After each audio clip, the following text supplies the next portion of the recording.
선생님들 안녕하세요. 역전입니다. 반갑습니다.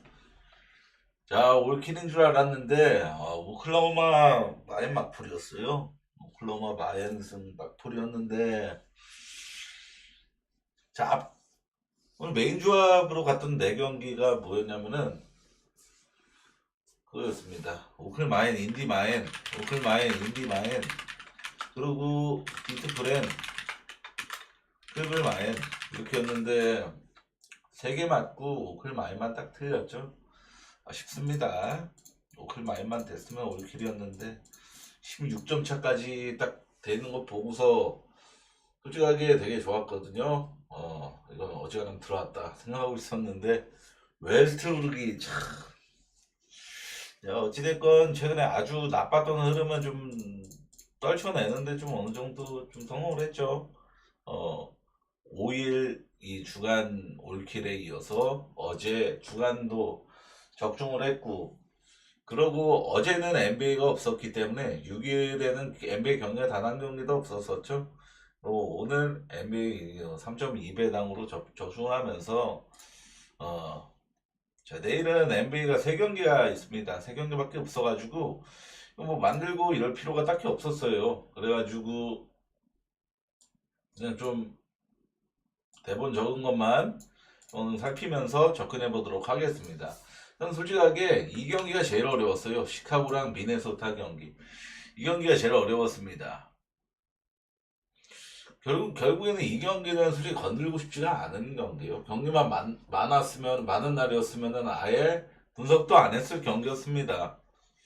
전 좀 어렵게 느낀 이유는 시카고 반등 가능성을 우선 볼만한 환경은 좀 갖춰졌다라고 봅니다. 오늘 터무니없는 경기력이 나왔고 댈러스전에 시카고가 반등을 좀 할 가능성도 좀 있다라고 봐요. 백투백 여파가 껴 있지만서도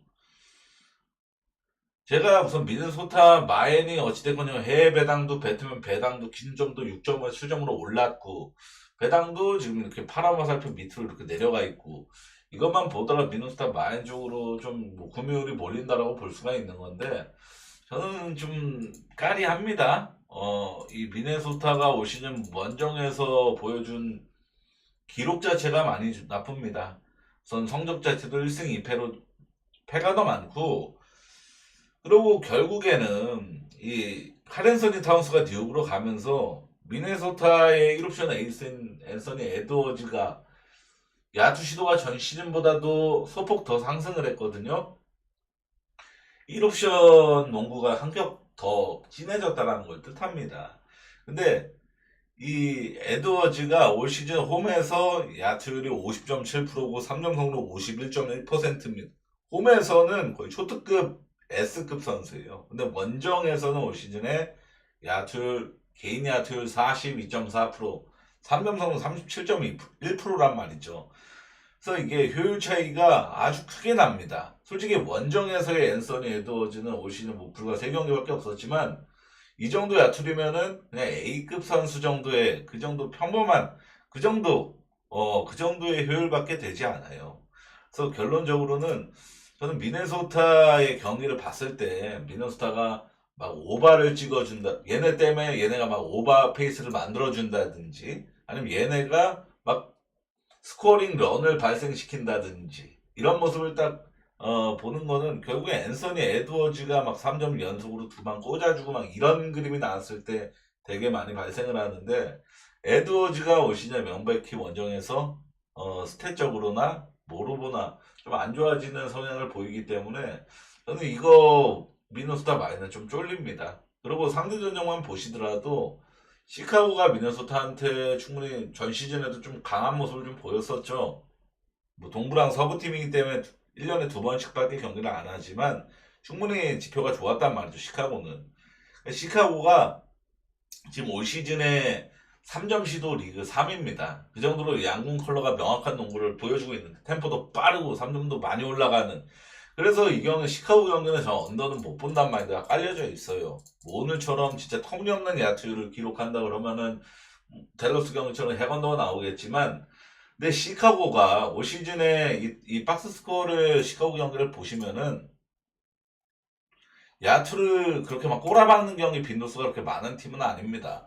오늘 경기는 진짜 처참하게 20%대 이렇게 박았잖아요. 근데 이때 OKC전에도 처참하게 박아버렸고, 결국에는 서부 강팀 두 팀 상대로 공통점, 댈러스랑 OKC는 서부에서 무조건 풀업 진출 가능성이 매우 유력한 팀들이다 라는 점. 결국에는 나머지 팀들한테는 3점을 박은 경기가 이때도 나빴네요. 20%대면은 뉴올리언즈전에도 대부분 서부팀한테 좀 약했네요. 보니까 뭐 멤피스전이라든지, 멤피스도 서부팀이고, 올랜도전이라든지 뭐 다 이거 이 정도는 3점 성률을 평균 이상을 기록을 했습니다. 그래서 그러고 얘네도 박은 뒤 반등 법칙을 꼭 적용되는 모습을 보여주고 있죠. 뭐 시카고가 강팀이란 건 아니지만 이때 3점 성률 박은 다음에 다음 경기는 아주 잘 넣었고, 이번 역시도 박은 다음에 상당히 잘 넣었고, 오늘 역시도 박은 다음에 어느 정도 잘 넣어줄 가능성을 본다라면은 시카고가 프렌 찍어줄 수 있을 경기라고 좀 봤거든요. 시카고 프렌의 오바 쪽으로 한번, 이 경기는 기본 미만으로 볼게요. 기본 미만. 그러니까 소액과 기본 사이 이 정도. 무슨 말인지 아시죠? 소액과 기본 사이 이 정도로 저는 보는 게 좀 낫다라고 봤습니다. 에드워즈도, 앤서니 에드워즈도 제가 보면 이건 줄리어스 랜들 보느냐고 틀어져 있는 건데, 앤서니 에드워즈가 올 시즌에 원정에서 딱히 기록이 그렇게 좋지가 못해요. 결국에는 올 시즌에 제일 야투 시도, 미네소타에서 압도적으로 많이 시도하는 게 이 에드워즈인데, 스플릿을 보면은 자, 홈에서는 야투로 50.7%, 3점 성공도 51.1%, 미쳤죠? 근데 이 효율 자체가 원정에서는 너무 내려왔죠. 이 정도는 솔직히 그냥 평범한 선수 수준이란 말이죠. 이 정도의 야투율이면은. 개인 야투 42%, 3점 성공 37%, 이 정도는 딱 어중간한 A급 선수. 이 정도 스탯이라서 저는 에드워즈가 가뜩이나 시카고 상대로 그렇게 강한 지표를 보여주고 있지도 않았습니다. 전 시즌에 시카고 상대로 가장 평균 득점이 높았던 선수는 지금은 뉴욕 유니폼을 입고 있는 타운스였어요. 그래서 시카고 프렌 오바 쪽 이렇게 한번 기본 미만으로, 다시 말하면 저는 프렌을 그렇게 좋아하는 사람이 아니에요. NBA에서. 자, 그리고 미러키랑 그 유타 재즈 경기인데, 자, 미러키 유타 경기는 우선 원정 유타가 직전 시카고 밟았다라지만 올 시즌 딱 잘하는 경기가 너무 빈도가 적습니다. 유타 같은 경우는 유타가 솔직히 올 시즌 제일 못했던 팀이었죠. 근데 직전 경기는 아주 잘하던데 이런 말씀을 대파꾸를 치실 수가 있어요. 자, 보시면 아시겠지만, 자, 첫 경기는 그래도 사람다운 농구를 했습니다. 그럼 124점 넣은 거고. 근데 이 이후로 골스, 댈러스, 뭐 세크, 샌안토니오, 덴바 뭐 다 서부에서 충분히 샌안토니오 빼고는 입지가 있는 팀들이라지만 너무 무기력한 모습, 최소 조금이라도 비벼대는 그런 모습도 못 보일 정도로 너무 무기력한 모습을 연거푸 5경기 연속이나 보이다가 마침 시카고전에 야투가 대폭발하면서 135득점 이러면서 승리를 거둔 건데, 자, 근데 이걸 아셔야 돼요. 전 시즌 멤피스 별명이 식스맨 군단이었죠. 식스맨 군단. 주전들이 싹 다 부상 명도로 나가면서 주전 한두 명 남아있는 게 전부였고, 그렇다고 막 핵심 에이스 뭐 자모란트나 뭐 이런 애들 없고, 자렌 잭슨 중에 하나 정도만 나올까 말까 한 수준이었고, 결론적으로 직전 시즌은 멤피스가 대놓고 식스맨 경험치 먹이는 시즌이었는데, 그 식스맨들 가지고도 풀주전 미러키 이겼었고, 풀주전 골스 이겼었고, 그런 모습을 보였었잖아. 그런 모습도 분명히 있었잖아요. 그런 거를 보면은, 특히나 뭐, NBA 같은 경우는 아무리 뭐, 가비지 멤버라든지 식스맨들로만 이루어진 라인업이 더라도, 얘네가 야투가 터지면 역배, 쓰나미가 1.01도 역배를 낼 수 있는 게 NBA거든요. 그걸 생각해도. 딱 저는 이런 경기라고 봅니다. 유타가 야투가 상당히 너무나도 잘 터졌던 경기일 뿐이라고 생각을 합니다. 근데 미러키의 지금 상황을 보세요. 미러키는 지금 엄청나게 간절한 상황이 됐습니다. 지금 이 개막전만 딱 승리하고 나머지 지금 연패 장출에 빠지게 되면서 무조건 승리가 필요한 그런 상황이 좀 된 상황이란 말이죠. 가뜩이나 얘네도 최근에 원정 경기, 최근 5경기 중에 원정 경기만 4경기를 치른 다음에 홈에서 치르는 경기다라는 점. 그러고 상대는 가뜩이나 원정 나가면 바보 소리 듣는 유타라는 점. 그러면은 미러키가 이 경기는 무조건 잡으려고 애를 쓸 가능성이 높아요.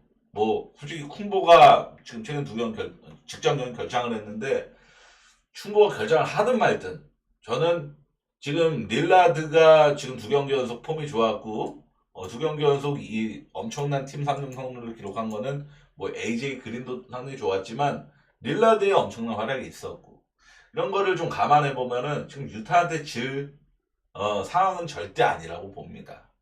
미러키가 뭐 절대로 이 경기는 질 것 같지는 않아요. 무조건 이길 것 같긴 한데 결국에는 일반승이 똥배당이기 때문에 마인승을 해주느냐 못 해주느냐인데 저는 해줄 가능성이 높다라고 봅니다.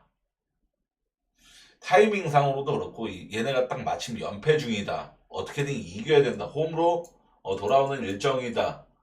그리고 상대는 완전히 정말 올 시즌에 딱 2경기만 사람 농구했고 나머지는 다 정말로 완전 무기력하게 찢기기만 했었던 유타였다. 미러키도 이번 경기는 대승 분위기 전환용으로라도 그냥 똥줄승이 아니라 대승 가비지급 대승이 필요한 시점이라고 전 보거든요. 미러키 마인메인으로 서브는 오바 쪽으로 볼게요. 오바. 유타가 수비가 나쁘고 템포는 느리지 않은 팀이고 근데 얘네가 80몇 득점 막 이렇게 내기에는 미러키가 수비가 그렇게 좋지가 않은 팀입니다. 특히나 1선 수비가 좀 재앙 소리 듣는 미러키죠. 미러키도 막 상대 팀을 100득점 미만으로 이렇게 기록시킬 만한 수비 역량을 가진 팀은 아니라고 보거든요. 그래서 저는 오바 쪽으로 보는 게 맞다라고 봤습니다. 세난하고 포틀랜드 경기는 이거는 결장 이슈가 제일 중요한 경기라고 봅니다. 샌안토니오 스퍼스가 지금 여기 이렇게 해가지고 3명이 샌안토니오 스퍼스죠. 데빈 바셀하고 트레 존스는 개막 전부터 꾸준히 없었습니다. 그러니까 얘네도 트레 존스도 이 트레 존스가 지금 피닉스 주전 포인트가 된 타이러스 존스 친동생입니다. 그리고 얘도 전 시즌에도 이 샌안토니오에서 충분히 식스맨 거의 리더급 활약 그리고 주전 보레들러 역할도 왕왕해줬었던 아주 좋았던 선수고 데빈 바셀 역시도 데빈 바셀은 전 시즌 기준 샌안토니오 3점을 제일 잘 넣어줬던 선수였죠. 이 2명이 없는 거는 핵심 2명이 없는 거거든요. 근데 이 제레미 스웬이 이번에 수술을 받기로 확정지으면서 장기 부상이 확정됐습니다. 한두 경기 결정이 아니라 장기 부상. 그러면은 이 샌안토니오한테 굉장히 큰 악재예요. 제레미 소엔이 뭐 평균 득점, 뭐 리바운드 개수 이런 거랑 별개로 이 제레미 소엔이가 팀 내에서 어떤 역할을 하냐면은 에너지 레벨을 끌어올리는 책임자입니다. 자, 오늘 오클라호마가 16점 차로 이기고 있다가 덴버가 역전승을 했어요. 이거의 주역은 누구였습니까? 솔직히 말해서 웨스트브룩이었습니다. 웨스트브룩이 뭐 오늘 야투가 잘 들어가고 3점도 잘 들어가고 이런 것도 있었지만 에너지 레벨, 그러니까 스틸이라든지 허슬 플레이 이런 게 그리고 블로킹 뜬다든지 이런 모습을 보이면서 추격하는 그림이 나왔기 때문에 오클라호마는 허둥지둥 내는 모습이 정확하게 나왔고 나머지 덴버 식스맨 스탯도 나쁜 애들이 야 저렇게 늙은이가 노장이 이렇게까지 하는데 우리도 열심히 해야겠다. 이런 이 스피릿이 나오면서 덴버의 팀 자체가 후반전부터 엄청난 에너지 레벨이 쏟아져 나왔거든요. 그러니까 결국에 에너지 레벨 차이 때문에 이 올 시즌 전승 찍고 있던 오클라호마도 16점 차 역전패라는 아주 솔직히 이거는 오클라호마 마인을 볼 수밖에 없었잖아요. 가뜩 덴버가 라인업 정상도 아니었고 자말 머레이랑 에런 고든 핵심 2명이 빠지는 경기였는데 그래서 솔직하게 저는 오클라호마 마인을 되게 좋게 봤던 경기였는데 이런 그림이 나왔습니다. 결국에는 NBA에서 이 에너지 레벨을 책임져주는 선수가 팀 내 되게 중요한 존재거든요. 뭐 피닉스에는 대표적으로 조시 오콕이 이런 선수들이 에너지 레벨을 좀 책임져주는 그런 게임 체인저 소리를 많이 듣는 그런 선수들인데 제레미 소연이가 샌안토니오는 그겁니다. 팀 내에서 허슬 플레이, 뭐 에너지 레벨 이런 모습, 게임 체인저 역할 이런 거를 좀 해줘야 되는 게 제레미 소연인데 얘가 지금 장기 부상 끊었다는. 가뜩이나 포포비치 감독도 편찮으셔가지고 지금 감독 지휘봉도 무기한으로 결장 중인 상태고. 그러니까 샌안토니오는 지금 결장 이슈가 기껏 해봐야 3명 있는 것 같지만 막 지금 7, 8명 있는 급으로 굉장히 절망적인 라인업 상황이 된 거라고 저는 생각을 합니다. 반면 이 포틀랜드 같은 경우는 요렇게가 포틀랜드인데 타이블이랑 이 쉐이든 샤프는 올 시즌 개막부터 계속 결장을 했던 2명이죠. 근데 로버트 윌리엄스 3세가 이 인저리 리포트에서 빠졌죠. 그러니까 오늘부터 이제 복귀전을 치를 가능성이 매우 높다라고 합니다. 근데 이 로윌 3세가 아시다시피 보스턴이 뭐 우승 시즌은 아니었지만 동부에서 항상 뭐 세 손가락 안에 들던 시즌에도 로윌 3세가 주전 센터였어요. 아시는 분은 아시겠지만 그러니까 얘도 아주 초특급 센터였어요. 정말 좋은 센터. 뭐 롱슛이 없어서 그렇지만 아주 좋은 센터. 근데 이 리바운드 잘 따내줄 수 있고 뭐 골밑 잘 지켜줄 수 있고 블로킹 해줄 수 있는 센터면은 농구에서는 무조건 있으면 좋은 자원이거든요. 근데 얘가 에이튼과 더불어서 걸출한 센터가 복귀를 한다라는 점. 이건 충분히 포틀랜드한테 고무적인 일이고 물론 복귀전인 만큼 출전 시간이 길진 않겠지만 그래도 없는 것보단 전 낫다란 마인드입니다. 근데 샌안토니오랑 이 라인업 상황에서 좀 무게감 차이가 좀 커요. 이거는. 그리고 가뜩이나 샌안토니오가 뭐 홈 이점이 이번에 홈 경기라 홈 이점이 있다라지만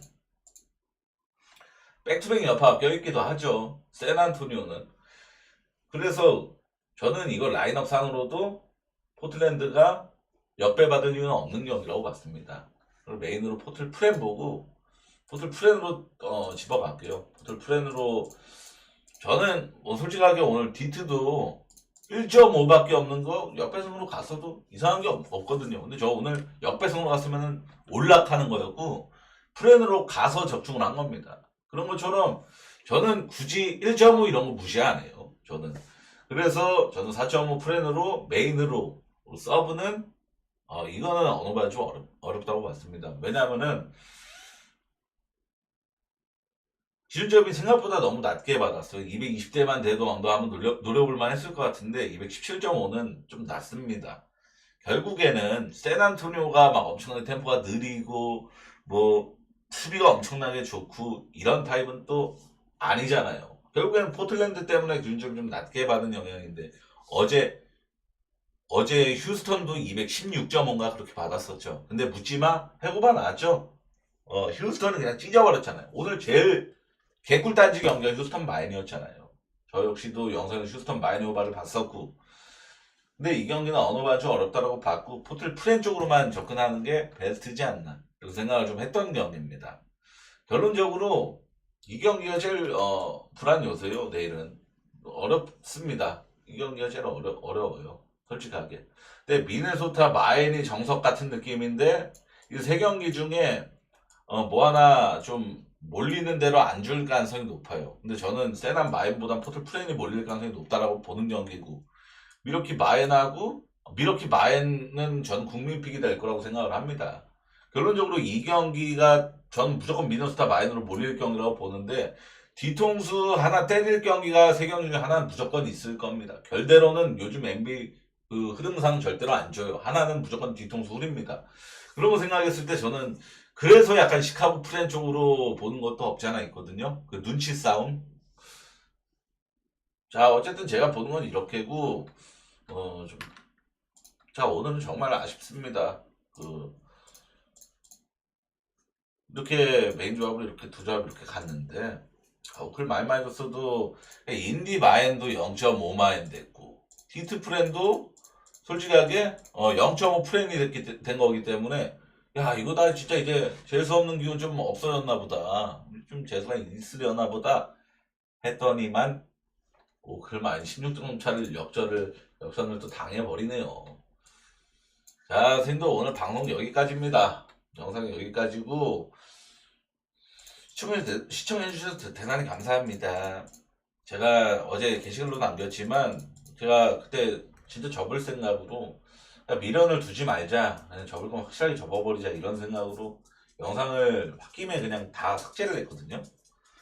근데 유튜브한테 그 영어 이메일이 몇 통 오더라고요. 전 그런 거 안 읽다가 번역을 해보니까 알고리즘 제한 통보 이메일이더라고요. 그러니까 이게 그래서 제가 뭐 검색해보니까 구글에다가 유튜브 영상 삭제 이렇게만 검색을 해도 절대 영상 삭제하지 마라. 채널 관리하시는 분들은 영상 삭제하지 마라라는 그런 글도 있고 그런 유튜브 영상도 있더라고요. 영상 삭제를 하면 알고리즘이 꼬인다 이런 얘기도 있고 근데 저는 그걸 모르고 다 삭제를 해서 지금 스팸 취급돼가지고 지금 유튜브 정보도 저한테 안 뜹니다. 이제 평균 재생 시간 이런 것도 안 뜨더라고요. 이거 다 제가 뭐 욱해가지고 하는 행동이잖아요. 감정 주체 못하고. 그래서 뭐 누굴 탓할 수도 없는 거고 제가 모자라서 한 행동이니까 어, 시청해 정말 감사합니다. 아무튼 다시 열심히 하는 수밖에 없겠죠. 열심히 하겠습니다. 감사합니다.